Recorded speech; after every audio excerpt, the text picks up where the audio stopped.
Bonjour, je suis Agrane. Cette semaine, nous allons parler des vacances. Renaissance du retrait, les vacances avant les vacances. Le mot vacances est absent de la langue picturale de la Renaissance. Et pourtant, le vide, le repos, le retrait, la respiration hors du monde y sont omniprésents. Le latin vacare, dont le français héritera la notion de vacances, signifiait d'abord être vide, mais aussi être libre pour penser, pour prier, pour contempler, pour sentir.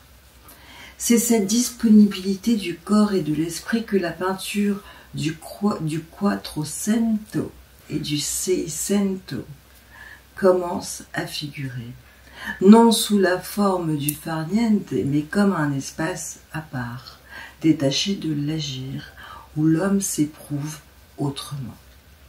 Dans Saint Jérôme, dans son étude d'Antonello da Messina vers 1775, tout est suspendu. Le saint est seul, retiré dans une architecture de pierre ouverte sur des paysages lointains. Il lit, il écrit, il médite. Le temps est contenu. La lumière est fine, presque intellectuelle. L'espace pictural organisé avec une rigueur géométrique nous donne à voir l'essence du vacare humaniste. S'absenter du tumulte pour entrer dans l'ordre d'une pensée plus haute. C'est une vacance contemplative, tendue, libérée. Un siècle plus tard, Claude Lorrain compose Le repos pendant la fuite en Égypte, 1661. Mais le centre de gravité du tableau n'est plus l'événement sacré. Ce sont les arbres, la rivière, la profondeur aérienne du paysage. La Sainte Famille se repose, littéralement. Le monde n'est pas agité.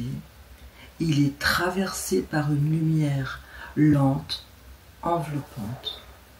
Le sacré devient paysage, et le paysage devient un mode de présence suspendu. C'est une image de vacances au sens profond, un temps vide pour se reposer du trajet. Une halte, une parenthèse dans la durée. Plus ambigu, le concert champêtre attribué à Titien vers 1509 montre deux jeunes hommes musiciens accompagnés de figures féminines nues et éthérées dans un décor pastoral. La musique, la nudité, le vin, l'herbe, tout y évoque une jouissance paisible. Mais le trouble affleure. Les femmes sont peut-être des muses, peut-être des visions. Le réel s'estompe, la fête devient forme. Ce n'est pas une orgie ni un rêve, c'est un instant dans l'intervalle, un suspens du désir dans un monde qui s'est mis à flotter. Avec Rubens, dans le Jardin d'amour, 1633, la vacance devient sociale. Des couples élégants déambulent, convergent, flirtent, sous des tonnelles fleuries. C'est une peinture de l'après. L'amour y est sans combat, le temps sans menace. La fête est feutrée. Le plaisir s'exprime dans l'harmonie des gestes, des regards, des drapés. Ce que Rubens peint, c'est la mise en scène du loisir comme privilège, une fête légère pour ceux qui peuvent se permettre de ne rien faire. Enfin, la liseuse de Vermeer, vers 1665, clôt cette série sur une note intime et silencieuse. Une femme lit une lettre, rien ne distrait le regard, le mur est vide, la lumière est douce. le temps s'est arrêté. C'est une vacance intérieure, une retraite dans l'acte de lire.